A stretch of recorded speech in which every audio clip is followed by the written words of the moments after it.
Hi all, അസ്സലാമു അലൈക്കും. അപ്പോൾ ഇന്ന് ഞാൻ വന്നിട്ടുള്ളത് ഒരു കിഡിലെ സ്നാക്സ് റെസിപ്പിയുമായിട്ടാണ്. ചട്ടിപ്പത്തിരി അഥവാ അതിശയപ്പത്തിരി ആണ് ഇന്ന് ഉണ്ടാക്കിയെടുക്കുന്നത്. ഭയങ്കര സിമ്പിളായിട്ട് ഉണ്ടാക്കിയെടുക്കാൻ പറ്റിയ സ്നാക്കാണ്. ഈ ഒരു പലഹാരത്തിന് അധികം ഓയിലൊന്നും ആവശ്യമില്ല.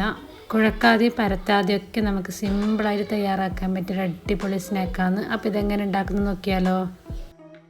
അപ്പോൾ വീഡിയോയിലേക്ക് പോകും മുന്നേ എൻ്റെ ചാനൽ ആദ്യമായിട്ട് കാണുന്നവരാണെങ്കിൽ ഒന്ന് സബ്സ്ക്രൈബ് ചെയ്ത് സപ്പോർട്ട് ചെയ്യണേ.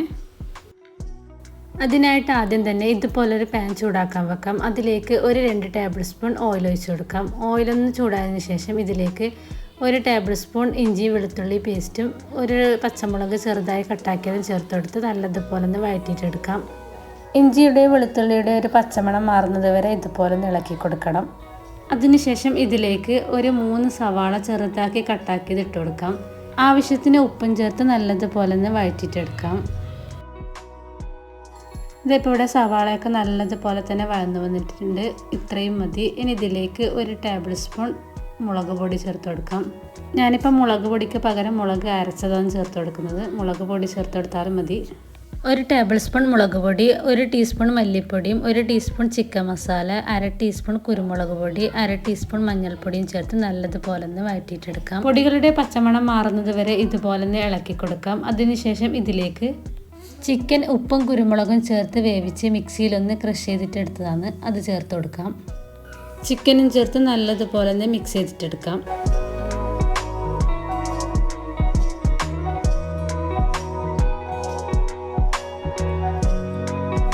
ഇനി ഇതിലേക്ക് കുറച്ച് മല്ലിയില ചെറുതായി കട്ടാക്കിയതും ചേർത്ത് കൊടുക്കാം. എന്നിട്ട് നല്ലതുപോലെ ഒന്ന് മിക്സ് ചെയ്തിട്ടെടുക്കാം. അതിനുശേഷം നമുക്ക് ഫ്ലെയിം ഓഫ് ചെയ്ത് മാറ്റി വെക്കാം.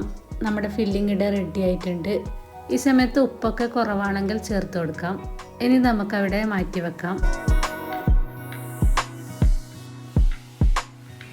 ഇനി അടുത്തതായി നമുക്ക് ഇതുപോലൊരു മിക്സിയുടെ ജാറിലേക്ക് ഒരു 1.5 കപ്പ് മൈദ ഇട്ട് കൊടുക്കാം. അതിലേക്ക് ആവശ്യമായ ഉപ്പും ചേർത്ത് കൊടുക്കാം.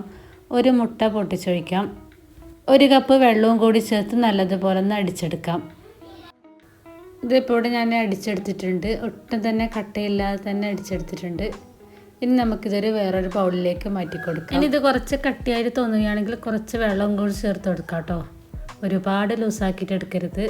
നമുക്കിത് ദോശ ചുട്ടെടുക്കാനുള്ളതാണ്. ആ ഒരു രീതിയിൽ വേണം കേട്ടോ ആക്കിയെടുക്കാൻ വേണ്ടിയിട്ട്. ഇനി ഇതിനെ കൊണ്ട് നമുക്ക് ദോശ ചുട്ടെടുക്കാം. അതിനായിട്ട് ഇതുപോലൊരു ദോശ ചുടാനുള്ള ഒരു പാൻ വെച്ച് കൊടുക്കാം.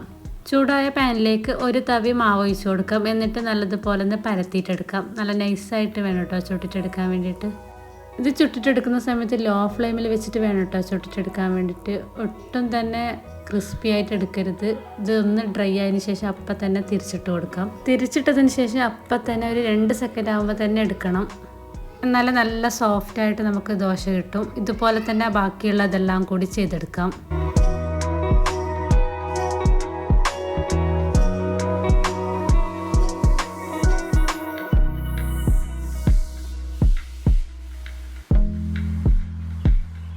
ഇതിപ്പോൾ ഇവിടെ ഞാൻ എല്ലാം ചുട്ടെടുത്തിട്ടുണ്ട്. ഇത് കണ്ടാൽ തന്നെ മനസ്സിലാവും എത്രത്തോളം സോഫ്റ്റായിട്ടാണ് ചുട്ടിട്ടെടുത്തിട്ടുള്ളതെന്ന്. ഇനി ഇതവിടെ മാറ്റി വെക്കാം. ഇനി വേറൊരു ബൗളിലേക്ക് ഒരു 5 മുട്ട പൊട്ടിച്ചൊഴിക്കാം. ഒരു 1/4 കപ്പ് പാലും കൂടി ചേർത്ത് കൊടുക്കാം. 1/2 ടീസ്പൂൺ കുരുമുളക് പൊടിയും ആവശ്യത്തിന് ഉപ്പും ചേർത്ത് നല്ലതുപോലെ ഒന്ന് ബീറ്റ് ചെയ്തിട്ടെടുക്കാം.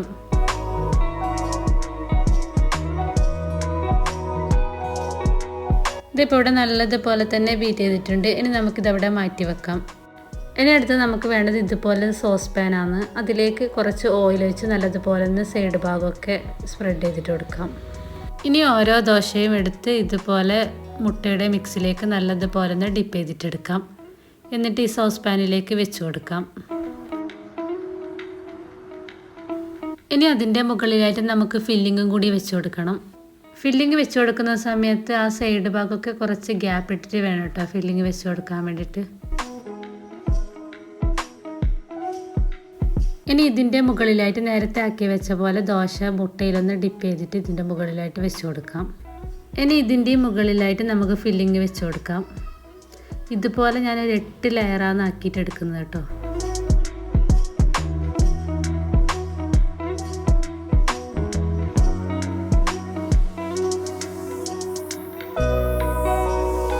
അങ്ങനെ ഫുള്ളായിട്ട് തന്നെ വെച്ച് കൊടുത്തിട്ടുണ്ട്.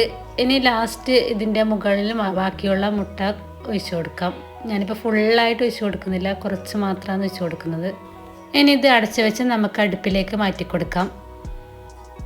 ആദ്യം തന്നെ നേരിട്ട് തീ ഒരു 4 മിനിറ്റോളം ഇതുപോലെ ഒന്ന് വെച്ച് കൊടുക്കാം. അതിനുശേഷം ഇതിൻ്റെ അടിയിലേക്ക് ഒരു പഴയ പാനോ എന്തെങ്കിലും വെച്ച് കൊടുക്കാം. എന്നിട്ട് ഇതുപോലെ വെച്ച് ഒരു 15 മിനിറ്റോളം നമുക്ക് കുക്ക് ചെയ്തിട്ടെടുക്കാം. ഇതുപോലെ ഹോൾസുള്ള അടപ്പാണെങ്കിൽ ആ ഹോൾസ് ഒന്ന് അടച്ചു കൊടുക്കണം. ഇതിപ്പോൾ ഒരു 15 മിനിറ്റ് ശേഷം ഞാൻ തുറന്ന് നോക്കി. ഈ പടിഭാഗമൊക്കെ നല്ലതുപോലെ തന്നെ കുക്കായിട്ട് വന്നിട്ടുണ്ട്. ഇനി ഇതിൻ്റെ മുകൾ ഭാഗം ഒന്ന് ഫ്രൈ ചെയ്തിട്ടെടുക്കാനുണ്ട്. അതിന് വേണ്ടിയിട്ട് വേറൊരു പാനിലേക്ക് കുറച്ച് ഓയിലൊന്ന് സ്പ്രെഡ് ചെയ്തിട്ട് കൊടുക്കാം. അതിലേക്ക് നമുക്ക് തിരിച്ചിട്ട് കൊടുക്കാം. ഇനി അടിഭാഗം ഒരു ലോ ഫ്ലെയിമിൽ ഒരു 10 മിനിറ്റോളം വെച്ച് കൊടുക്കാം കേട്ടോ. അതിനുശേഷം നമുക്ക് സെർവിങ് പ്ലേറ്റിലേക്ക് മാറ്റി കൊടുക്കാം. അപ്പോൾ അത്രയേ ഉള്ളൂ, സിമ്പിളായിട്ട് തയ്യാറാക്കാൻ പറ്റിയ അടിപൊളി സ്പൈസി സ്നാക്സാണ് കേട്ടോ.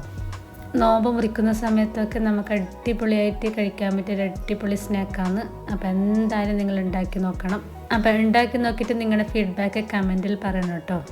ഇഷ്ടപ്പെട്ടാൽ ലൈക്ക് ചെയ്യാനും മറക്കല്ലേ. അപ്പോൾ സബ്സ്ക്രൈബ് ചെയ്യാതെ കാണുന്നവരാണെങ്കിൽ ഒന്ന് സബ്സ്ക്രൈബും കൂടി ചെയ്യണേ.